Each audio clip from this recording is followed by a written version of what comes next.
Aliu radiallahu anhu në namazin e sabahut ishte therrur nga Abdurrahman bin Muljemi dhe ashtu i tëri në gjak ishte bartur në shtëpinë e tij, ku kishte kërkuar që t'i vinin të bejt, dëshironte që t'u alinte porosin e fundit. Ju kishte thënë kësaj, keni frikë Allahun dhe mos guxoni të vdisni ndryshe, vetëm se si musliman. Keni frikë Allahun dhe kujdesuni për Kur'anin, dhe po patët mundësi, mos lejoni askënd që t'ju të i kaloj në rrugën e Allahut xhelle u ala. Keni frikë Allahun dhe kujdesuni për të varfrit dhe skamnorët, dhe bëjini ata pjesë të jetës dhe pasurisë suaj.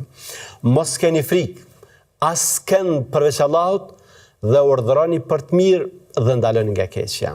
Pas kësaj porosie, ai kishte filluar që ta shqiptonte shahadetin, të thoshte la ilaha illallah derisa edhe kishte vdekur.